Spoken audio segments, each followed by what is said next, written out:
The world of roguelikes is vast and varying, and it is my job to review it.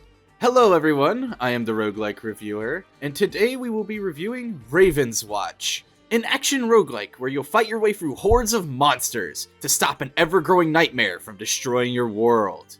I've actually been playing this game since it first came out for early access, and I've been in love ever since. But how did it do it? The fairy tale aesthetic? Cool monsters? The Sandman? Well, let's dive in and find out.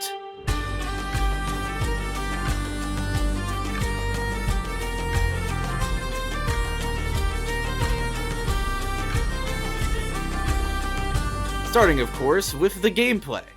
In Ravenswatch, you will play as fairy tale characters who have formed a group called, well, the Ravenswatch, with the goal of stopping these nightmares from destroying your world. The game actually plays extremely similarly to Diablo, being a top-down game where you fight hordes of monsters on a large map. This game even has dungeons you can enter, typically to complete side quests you can do.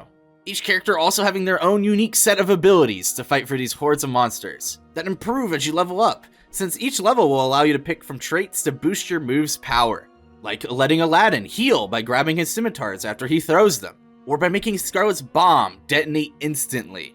Many of these traits will affect the same move as well, allowing this ability to become insanely powerful. This is where most of the difference in runs comes from, as each character tends to have one or two abilities they can rely on to carry them through the game. With these traits being random, however, you can't really rely on finding every trait for an ability. As such, you may want to pick a second ability to lean into, or even just buff them all equally. Some of these traits will also alter the move, or even allow it to synergize with another move you may have, such as having Scarlet throw her bomb forward rather than just dropping it at her feet. Or with Aladdin when he throws his scimitars, having his Jinn catch them instead, to use them to enhance its attack. Using these abilities, you must fight to different places on the map, to not only gain XP, but also to gain items to enhance your power, or to complete the map's side quests for a legendary item and tons of XP, which you likely will need, as it is very easy to fall behind in power. And you better hurry, as you only have about 10 minutes before the area boss shows up. After that, you will have to fight it, and then you will move on to the next area. To help out a little bit with speed and movement, you even get a dash, which unfortunately without the help of an item, doesn't give you invincibility. However, to me, it doesn't actually feel as bad as other games that don't have dashes with invincibility, as each character tends to have a defensive ability in mind to make up for this. Just like in Diablo, this game also has multiplayer, and is designed with this in mind. Many abilities and traits work in a way to benefit more than one person, and I love it. Almost every heal ability is actually an AoE pulse that will help you heal your allies as well. And debuffing your enemies is definitely balanced with multiple characters in mind. Enemies also scale based on player count, not only in just count themselves, but also in power, incentivizing you to coordinate with your team to win. The game tends to be very nail-biting, as the hordes can very easily overpower you if you're not careful. And with the maximum of 4 players, it is so easy to accidentally get the attention of a ton of enemies, which will force a retreat, or the rest of your team to come help you so you don't die. The bosses are no slouches either, and even have randomized attacks, some of these being different variants of attacks they use. As such, they will make you think they're doing one move, but nope! I really enjoy this, and think other roguelikes could benefit from this mechanic. Many bosses in games like Enter the Gungeon or Dead Cells could really benefit from this, as it makes the bosses feel less stale, and even the first boss can catch you off guard. As such, you are very likely to get downed. While depending on the game's difficulty, you do get some self-revives. With friends, they can revive you as well, and this leads to some pretty clutch moments. Spoilers ahead for the final boss of the game. Like with my friends and I, against the true final boss, and they would be very upset with me if I didn't show this clutch save in the video. Oh my goodness, was that a close call. I will always stand by how much multiplayer can add so much to these games. From saves like this, to a mutual hatred for enemies, or even just letting you use some abilities in different ways. So let's dive into the characters, so we can see some of these abilities and their interactions. There are about 11 of them now, and each of them are really fun. With the game being multiplayer minded, they tend to have abilities that like to specialize them in one or two aspects. Like with Melusine, she tends to be the dedicated healer character, with many traits giving her healing for herself and allies. Or like with Beowulf, being built like a tank character, with a strong shield block and some slow but strong attacks. This is something I enjoy a lot more than other games such as Risk of Rain, which I feel are more single player minded. These games of course still do follow a similar system of these characters being designed around certain characteristics, like being tanky, agile, or powerful, but they don't tend to lean into it as heavily. As such, Risk of Rain doesn't really have a pure support character. Risk of Rain does have some abilities that benefit others, but it is rarely ever the focus of said character, as they are designed to thrive on their own.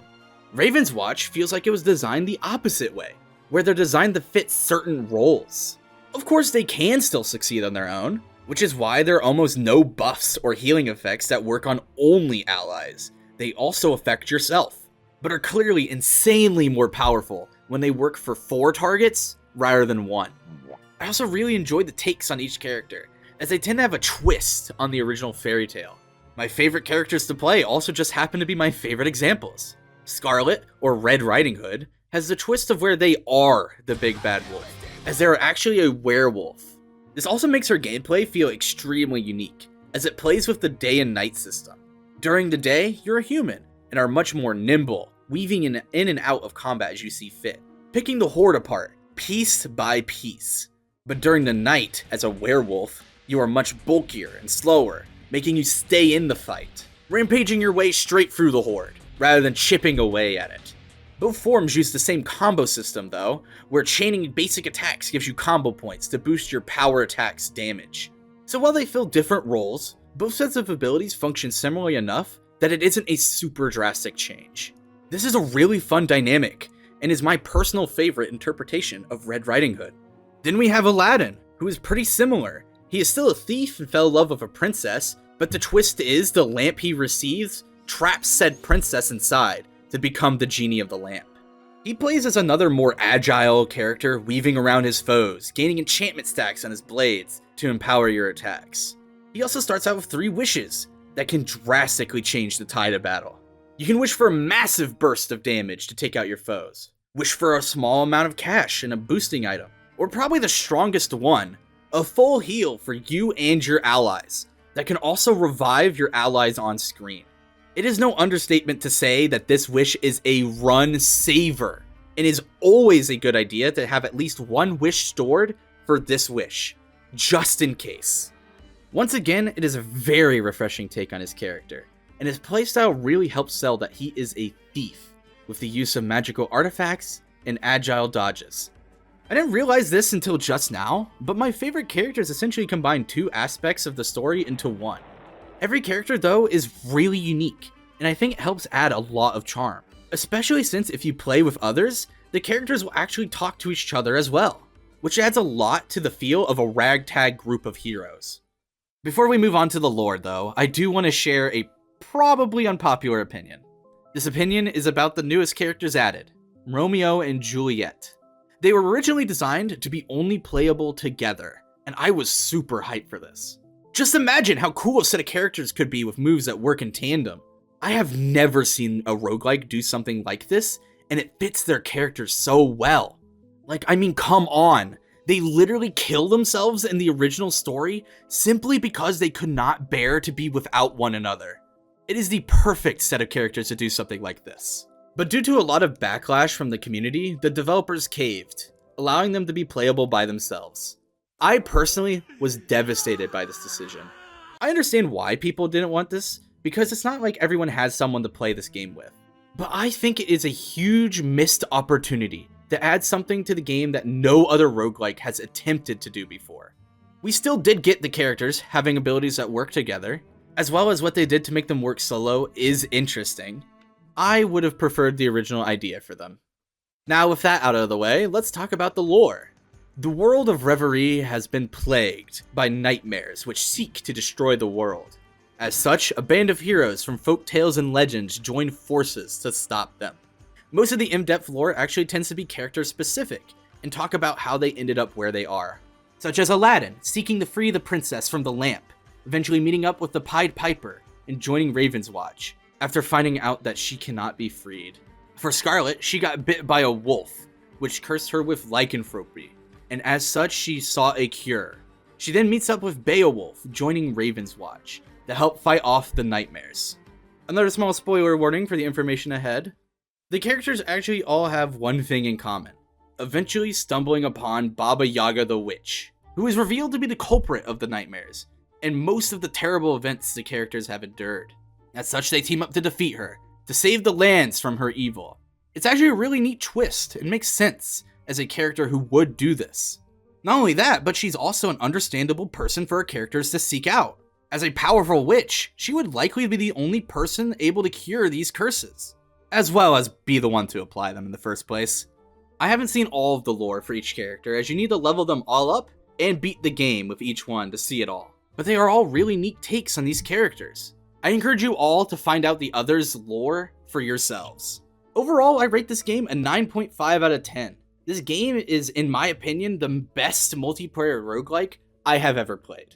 I highly recommend that you grab your crew of friends and go save Reverie from the nightmares that plague it. Thank you all for watching, and if you enjoyed the video or have any recommendations, please let me know in the comments. And while you're down there, if you could like the video and subscribe, I would really appreciate it. And I'll see you fellow rogues in the next review. See ya.